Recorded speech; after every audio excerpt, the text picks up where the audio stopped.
हाय दोस्तों, आज इस वीडियो में सीखा जाएगा कीबोर्ड शॉर्टकट की के बारे में। यहाँ पर जितनी भी आपको कीबोर्ड शॉर्टकट की दोस्तों दिखाई दे रही है, इनके बारे में आज इस वीडियो में हम लोग सीखने वाले हैं। और इसमें ज्यादातर एमएस वर्ड की शॉर्टकट की है दोस्तों। और एमएस वर्ड के शॉर्टकट की को तो आपको जो एमएस वर्ड सीख रहे हैं, जो चला रहे हैं, उनको तो बिल्कुल जानना जरूरी है। क्योंकि आप अगर एमएस वर्ड की शॉर्टकट की के बारे में जानोगे तो ही आप एमएस वर्ड के अंदर घंटों काम मिनटों में दोस्तों कर सकते हो। चलिए वीडियो स्टार्ट करते देखते हैं एमएस वर्ड के अंदर और ये तमाम कीबोर्ड शॉर्टकट की के बारे में जानते हैं, इसको कहाँ कैसे यूज करते हैं। आइए चलते हैं दोस्तों। सबसे पहले हमारे पास जो शॉर्टकट की है कंट्रोल F10। इसका यूज क्या होता है, सबसे पहले हम जाते हैं अपने दूसरे वाले डॉक्यूमेंट पर। यहाँ पर कीबोर्ड से कंट्रोल F10 दबाया तो हमारे पास जो हमारा डॉक्यूमेंट था कुछ दोस्तों इस तरीके से हो गया। दोबारा कंट्रोल F10 दबाया तो ये इस तरीके से हो गया। तो आपने ये सीख लिया। उसके बाद दोस्तों हमारी जो दूसरी शॉर्टकट की है कौन सी है, कंट्रोल F6। इसका यूज दोस्तों क्या होता है, हमारे पास मान लो कि आपके पास एक दो और भी बाकी डॉक्यूमेंट है, इन सारे डॉक्यूमेंट में आपको बारी बारी जाना हो तो आप कंट्रोल F6 का यूज कर सकते हो। कैसे, मान लो मैं अभी इस डॉक्यूमेंट में, मुझे शॉर्टकट की वाले डॉक्यूमेंट में जाना हो तो कंट्रोल F6 दबाया तो मैं इस पर आ गया। फिर मुझे वो पहले वाले डॉक्यूमेंट में जाना हो तो कंट्रोल F6 दबाया तो मैं उस पर चला गया दोस्तों। ये भी आपने सीख लिया। उसके बाद हमारे पास जो तीसरी शॉर्टकट की आती है कंट्रोल शिफ्ट और F10। इसका यूज क्या होता है, उसके लिए हमें कंट्रोल कीबोर्ड से विंडोज जी दबा देना है।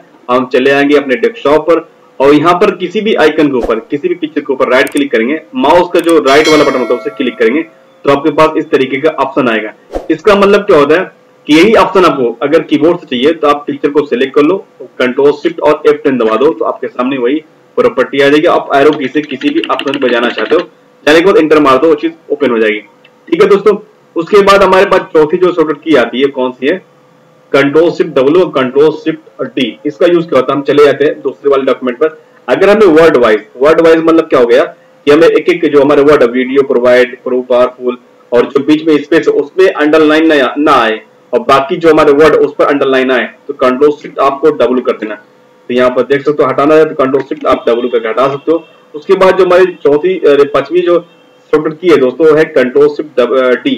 इसका मतलब क्या होता है, आपको जितनी लाइनें आपने सिलेक्ट कर रखी है इन तमाम लाइनों के बीच में अंडरलाइन देना हो, यानी डबल अंडरलाइन देना हो तो कंट्रोल शिफ्ट आप D दबा सकते हैं। इस तरीके से आपका डबल अंडरलाइन आ जाएगा, हटाना रहेगा कंट्रोल शिफ्ट D कर देना। उसके बाद दोस्तों हमारे पास आता है कंट्रोल F4 और कंट्रोल W।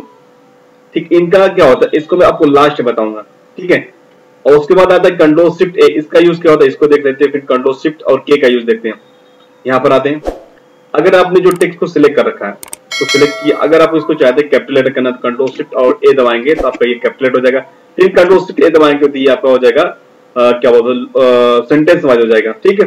और इसी को अगर आपको एक तरीके से यहाँ पर जो आप देखिए इसे बोलो चेंज कर, इस तमाम ऑप्शन को यूज करने के लिए एक और शॉर्टकट की होती है कीबोर्ड की जिसको बोलते हैं शिफ्ट और F3, जिसे बोलते हैं फंक्शन की। तो फंक्शन की तमाम कीबोर्ड, जितने भी कीबोर्ड होते हैं उन सबके ऊपर जो टॉप पर होता है, टॉप वाले हिस्से में F1, F2, F3 ऐसे नाम एक बटन होती है, उसी को बोलते हैं फंक्शन की।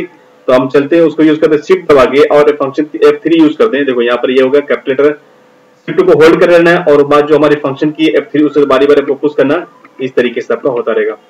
ठीक है। उसके बाद कंट्रोल के में भी वही चीज होती है, कंट्रोल शिफ्ट और के दबा देंगे तो यहाँ पर आपका इस तरीके से पहला अक्षर थोड़ा मोटा हो जाएगा, बाकी आपका क्या हो जाएगा, पहला और लास्ट वाला अक्षर जो अक्षर होगा मोटा होगा और बाकी कैपिटल लेटर हो जाएगा, बाकी सारा कैपिटल लेटर रहेगा। फिर कंट्रोल शिफ्ट और एक के दबाएंगे तो इस तरीके से आप जब प्रैक्टिकल करोगे तो आपको और अच्छी तरीके से समझ में आएगा। उसके बाद दोस्तों यहाँ पर दिया हमारे पास आल्ट एंटर और यहाँ पर जो दिया आल्ट है, यहाँ पर आल्ट ई है तो इसको हम विंडोज ई करेंगे। ये आल्ट ई नहीं है, विंडोज ई है। ठीक है, विंडोज ई हो जाएगा। और आल्ट एंटर का क्या होता है और विंडोज ई का यूज क्या होता है, तो मैं कीबोर्ड से विंडोज डी दबाया, डेस्कटॉप पर आ गया। अब आल्ट एंटर का मतलब क्या है कि अगर किसी भी पिक्चर की आपको प्रॉपर्टी देखना हो तो उसके ऊपर राइट क्लिक करके प्रॉपर्टीज पे जाएंगे, यहाँ पर राइट क्लिक करेंगे इस तरीके से। तो वही चीज है, ये जो प्रॉपर्टी है हमें कीबोर्ड से देखना हो तो बस उस पिक्चर को सिलेक्ट करो और कीबोर्ड से आल्ट दबा के और एंटर मारो तो आपके सामने ये प्रॉपर्टी दोस्तों आ जाएगी। ठीक है। और बाकी जो हमारा बचा विंडोज ई से क्या होता है कि अगर आपको कंप्यूटर के अंदर जाना, माई कंप्यूटर के अंदर जाना हो तो विंडोज ई दबाओगे तो आप कंप्यूटर के अंदर दोस्तों डायरेक्ट चले आओगे। ठीक, ये भी दोस्तों आपने सीख लिया। उसके बाद हमारे कौन सा बचता है, एक ऑप्शन बचता है F4 और Windows space bar. Windows space bar क्या होता है F4 मैं बताता हूँ अभी आपको, पहले इसको बताता है विंडोज स्पेस बार क्या होता है। विंडोज स्पेस बार का मतलब क्या होता है, तो आपका लैंग्वेज जो आपका नोटिफिकेशन एरिया होता है उसमें जो आपका लैंग्वेज बार होता है, ये लैंग्वेज बार, इसको आपको ओपन करना हो तो कीबोर्ड से विंडोज और आप स्पेस बार, बड़ी जो लंबी सी बटन होती है कीबोर्ड के अंदर उसी को बोलते हैं स्पेस बार। और उसी के बाजू में आपका आल्ट के बाजू में विंडोज बटन होती है, ठीक है, उसको होल्ड करके आपको बारी बारी आपको ऐसे पुश कर देना है। जिस भी आपको लैंग्वेज बजाना है उस लैंग्वेज आगे छोड़ देना, और वो लैंग्वेज आपकी सिलेक्ट हो जाएगी। उसके बाद आप जब लिखोगे तो वो लैंग्वेज आपकी लिखाई देगी, ठीक है। तो मैं आपकी इंग्लिश पर रहने देता हूँ, समझ में आ गया ना। ये चीज आपको आल्ट और शिफ्ट बटन दबाएंगे तो भी आएगी, ठीक है। ये भी मैंने बता दिया, इसके अंदर वो ये तमाम शॉर्टकट की नहीं है, लेकिन मैंने बता दिया। अब आते हैं F4 का यूज क्या होता है। F4 का मतलब दोस्तों क्या होता है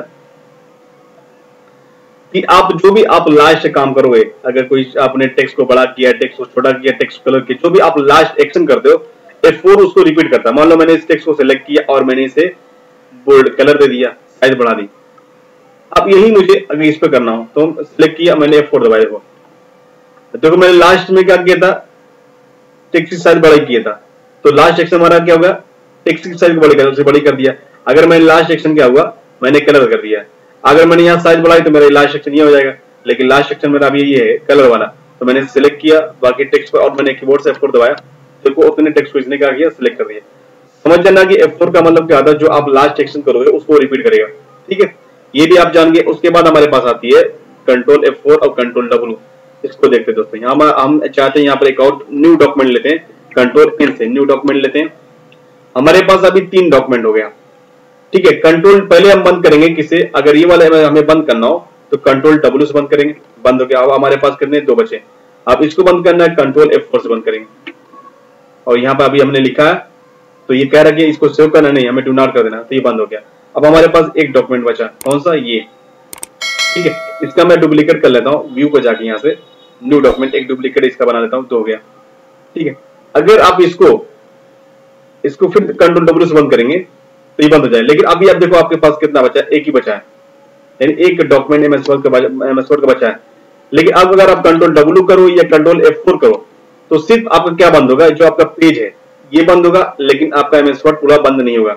लेकिन अगर इसके अलावा और भी MS Word के डॉक्यूमेंट खुले होते हैं 3-4 जो इससे पहले थे, उनको आप कंट्रोल W से या कंट्रोल F4 से बंद करते तो वो बंद हो जाता है, पूरा बंद, यानी पूरा ये पूरा बंद हो जाता है। लेकिन अगर आपका लास्ट MS Word बचा है, लास्ट डॉक्यूमेंट है और भी कोई डॉक्यूमेंट MS Word का नहीं खुला है, तो आपका सिर्फ ये पेज बंद होगा। कंट्रोल W से बंद करो या कंट्रोल F4 से बंद करो। देखो मैंने बंद किया, डू नॉट मतलब इसे सेव करने के लिए बोला, तो मैंने कहा डू नॉट सेव नहीं करना है। देखो अभी हमारा MS Word नहीं बंद हुआ, नहीं बंद हुआ, ठीक है। अब यहाँ से मैं पिन अपनी फाइल को ओपन कर लेता हूँ, ठीक है। अब मैं कंट्रोल W से करता हूँ, देखो तभी हमारा ये बंद नहीं हुआ, ठीक। फिर मैं इसे ओपन करता हूँ अपनी फाइल को, ठीक। अब मैं कंट्रोल N से एक न्यू डॉक्यूमेंट लेता हूँ और मैं यहाँ से कंट्रोल F4 करता हूँ, देखो ये बंद हो गया, हमारे पास न्यू डॉक्यूमेंट नहीं। तो ये मैं आपको समझा रहा था कंट्रोल W और कंट्रोल F4 का यूज होता है, क्या होता है। दोस्तों आपको बहुत ही इजी तरीके से समझ में आ गया होगा। तो ये वीडियो आपको कैसी लगी, अगर आपको अच्छी लगी तो प्लीज चैनल को दोस्तों सब्सक्राइब कर लेना और वीडियो को लाइक और शेयर करना मत भूलना, ताकि इसे दूसरे लोग भी फायदा दोस्तों उठा सके। फिर मिलते हैं आपसे नेक्स्ट वीडियो में, तब तक के लिए दोस्तों बाय बाय।